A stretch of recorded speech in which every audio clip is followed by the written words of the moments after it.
क्या दशा?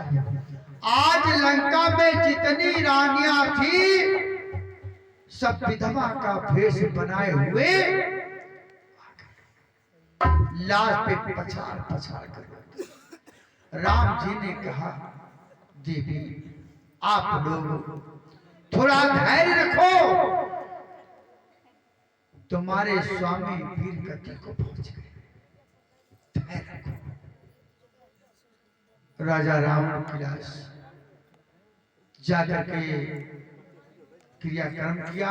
क्रियाक्रम करने के बाद में आज विभीषण महाराज को स्नान ध्यान करा करके लंका का रात तिलक कर दिया।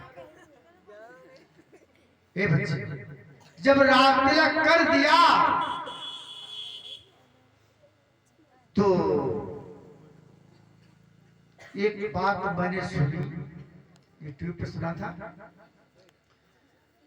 कि राम जी ने कहा कि हे मंडोदरी, अब तुम्हारा कोई साथी नहीं है तो आप विभीषण के साथ में अपना जीवन काटो। का ये कभी नहीं होता है। जब 6 महीना बीत गए तो जिस कमरे में रहती थी तब वो जब आई तो उसने कहा, स्वामी हम आपकी दासी बन गए। ये प्रमाण थोड़ा मिला, भगवान की जैसी इच्छा हो। विभीषण को रात तिलक करा दिया और वहां पर भगवान को पुष्पक विमान दिया। लंका में 2 विमान थे, एक दिव्य और एक पुष्पक। विभीषण महाराज का जो था तो दिव्य था और राजा रावण का पुष्पक। उसमें विशेषता थी, चाहे जितने लोग बैठ जाएं तब भी एक सीट वो खाली रहती थी। तो रामचंद्र भगवान की भक्तों विचार करने की बात है। अब राजा रावण का जीवन तो समाप्त हो गया, तो माता जगत जननी को लेने के लिए जब वहां पुष्प वाटिका को पहुंचे, वहां अशोक वाटिका के पास जब पहुंचे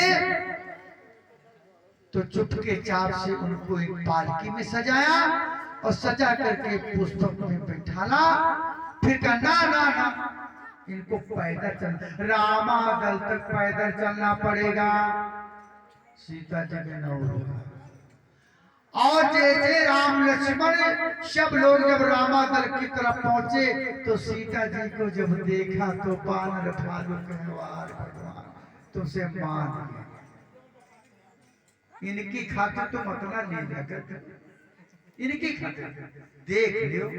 अरे 14 साल तक धूल धूसरित हो गई, बालों में दीवार लग गई। 14 वर्ष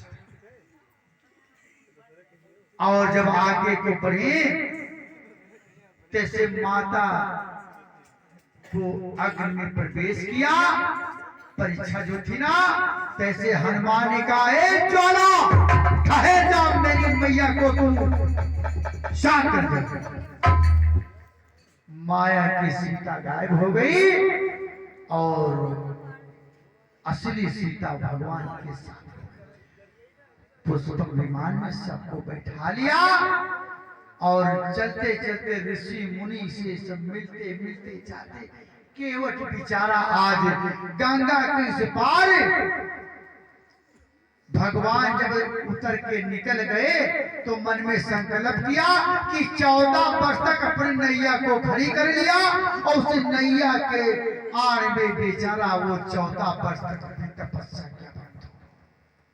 उसी जगह बालू घास अन्न जल त्याग करके मेरे कथा प्रेमियों आज केवट चुपके से बैठा है।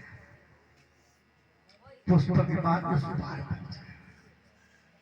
तैसे देखा, प्रभु तुम्हारे पास जब आए थे साधन नहीं था तो 7 दिन तक तुमने मुझसे सेवा कराया था, आज तुम्हारे पास साधन तुम उस पार पहुंच गए। प्रभु तुमको आना होगा। आज प्रभु जी वापस आते हैं और उनको केवट को उसी रेती से निकालते हैं, स्नान ध्यान करके और उनके परिवार को तार करके उसी में बैठा लिया और चलते इधर हनुमंत लाल से कहा जाओ अयोध्या में बता दो कि प्रभु राम तो कहते क्या कि बजरंगी लाए खबरिया, कि बजरंगी लाए खबरिया, राम आके नगरिया, बजरंगी लाए खबरिया, राम आके नगरिया।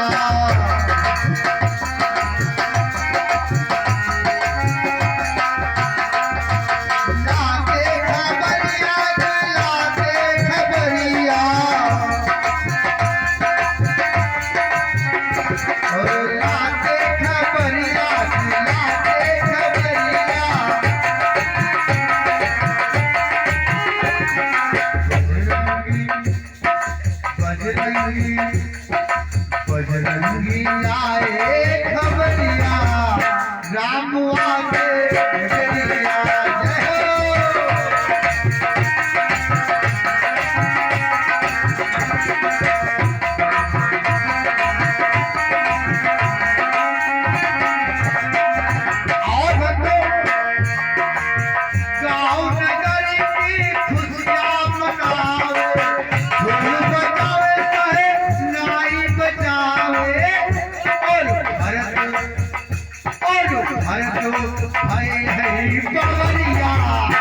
राम लाके नगरिया,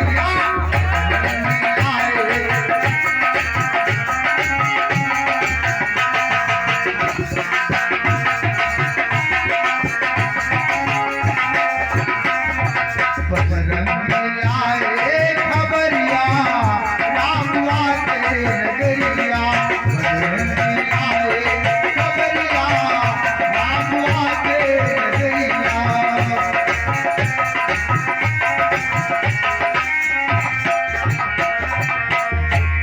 रामचंद्र भगवान की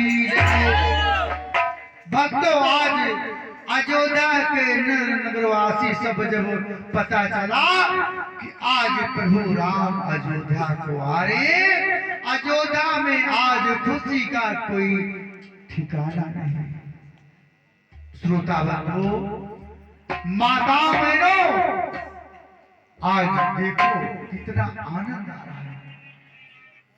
भरत भैया ने को जब सूचना मिली तो भरत लाल को जब सूचना मिली, हनुमान ने कहा भैया, हे भरत भैया, देखो तुम्हारे भैया मेरे प्रभु आ रहे हैं और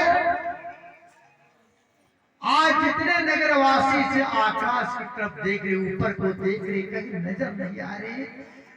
हनुमान जी तो आराम से अपना गदा ले जय श्री राम करते उड़ान किए, वो वहां पर ठहरे हैं नंदी